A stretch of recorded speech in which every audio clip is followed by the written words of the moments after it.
ખેડૂત મિત્રો, હું અલ્પેશ કુમાર નગીનભાઈ પટેલ, ગામ જોડ, તાલુકો જિલ્લો આણંદ.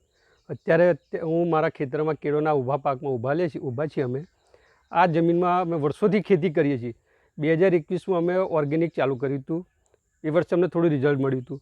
બીજે વર્ષે અત્યારે અમે આ જે કેળ છે એમાં લગભગ 1 વીઘું છે, એમાં અમે અમૂલનું ગોલ્ડ વાપર્યું હતું 8 થી 9 બેગ છાણિયા ખાતરના બદલામાં.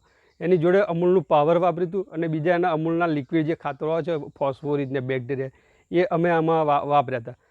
પરિણામ સ્વરૂપ અમને અત્યારે લૂમનું વજન બી સારું ઉતરે છે અને કેળાની સાઇઝ બી સારી છે. બીજી વસ્તુ કે છોડવા ભાગતા નથી. જે નોર્મલ ખાતરો તમે ફર્ટિલાઇઝર યુઝ કરીએ છીએ વધારે પડતું, એમાં છોડ ભાગે છે. મારે છોડ અત્યારે એક પણ ભાગેલા નથી એમાં, અને એક પણ છોડવો ગરમીમાં દોડવા નીકળી ગયેલા નથી. કેળાની શાઇનિંગ બી સારી છે અને કેળાની હાઇટ બી સારી છે. બીજું કે તમે ઓર્ગેનિક વાપરો ખેડૂત મિત્રો, તો જમીનમાં કાર્બનનું પ્રમાણ વધશે. તમારું કાર્બનનું જમીનમાં પ્રમાણ વધશે તો ઓટોમેટિકલી તમારો ખેતીનો ખર્ચ ઘટશે. કે જમીનમાં તમારે ઓર્ગેનિક વાપરવાથી જમીનમાં કાર્બન વધે છે, એટલે તમારું ઉત્પાદન વધવાનું જ છે. સાથે તમે ફર્ટિલાઇઝર તમારો યુઝ ઓછો થઈ જશે. 3 થી 4 વર્ષે 5 વર્ષે તમને આમાં પરફેક્ટલી રિઝલ્ટ આવતા થઈ જશે અને ફળદ્રુપતા ઓટોમેટિકથી આવી જશે જમીનમાં કાર્બનનું પ્રમાણ વધવાથી. બીજી વસ્તુ કે મેં આમાં અમૂલ ગોલ્ડની 8 કોથળી વાપરેલી છે 1 વીઘે છાણિયાના બદલામાં.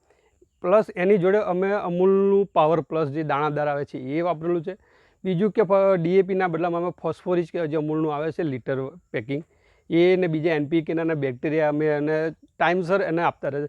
છેલ્લે જ્યાં વરસાદ પડ્યો ત્યાં સુધી મેં લિક્વિડ એમને ચાલુ રાખ્યું હતું આપવાનું જમીનમાં, અને મને એનું રિઝલ્ટ બી સારું લાગ્યું છે. કે મારી દરેક ખેડૂત મિત્રોને એક નમ્ર વિનંતી છે કે જમીન ખેતી માટે બહુ રહી નથી, તો તમે ઓર્ગેનિક વાપરો જમીનમાં. બને એટલું શક્ય એટલું ઓર્ગેનિક તરફ ખેતી અપનાવો તો જમીનો તમારી તંદુરસ્ત રહેશે અને તમને ઉત્પાદન મળશે, અને જમીન સુધરશે તો તમારો આવક પણ વધશે.